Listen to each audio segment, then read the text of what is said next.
நேற்று நடந்த படுபயங்கரமான இலங்கை அரச படைகளின் ஆக்கிரமிப்பு அடாவடித்தனம், இப்பேற்பட்ட நடவடிக்கைகள் அன்பு தோழர் அனுரகுமார அரசிலும் தொடருகின்றது என்பது மிகவும் கவலையை தந்திருக்கின்றது. எமது மக்களுடைய காணிகளில் அத்துமீறி அடாவடித்தனமாக அமைக்கப்பட்டிருக்கும், தொடர்ந்தும் அமைக்க முனைகின்ற, மேலதிகமாக அமைக்க முனைகின்ற பௌத்த விகாரைகளுக்கு எதிராக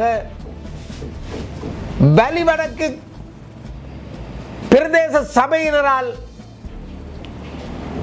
முடிவெடுத்து வந்த அந்த போராட்டத்தில் பங்கேற்க வந்திருந்த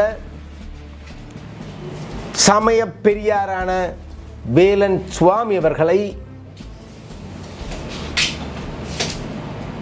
அவலட்சணமாக, மிகவும் ஒரு மதத்தை மதிக்காத, மத பெரியார்களை மதிக்காத கேவலமான எண்ணம் கொண்ட போலீசார் மிகவும் காட்டு மிராண்டித்தனமாக எங்களது சுவாமி அவர்களை தூக்கி கொண்டு போய் வாகனத்துக்கு ஏற்றி இருக்கின்றார்கள்.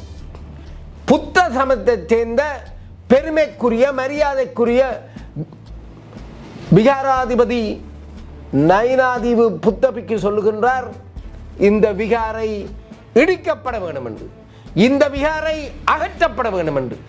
நாங்கள் சொல்லவில்லை, அல்ல அந்த காணிக்காரன் சொல்லவில்லை, அல்ல பிரதேச சபை கூட இதுவரைக்கும் கூறவில்லை. ஆனால் நியாயம் எதுவோ அது செய்யப்பட வேண்டும். நல்லூர் சம்பந்தமாக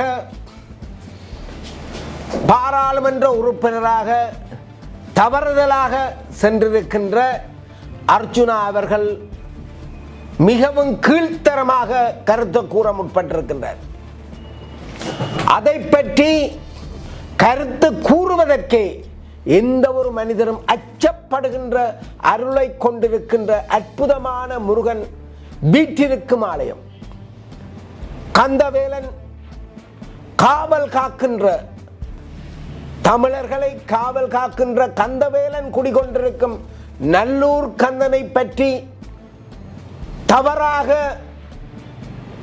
விமர்சிக்க முனைவது வன்மையாக கண்டிக்கப்படத்தக்க ஒரு விஷயம்.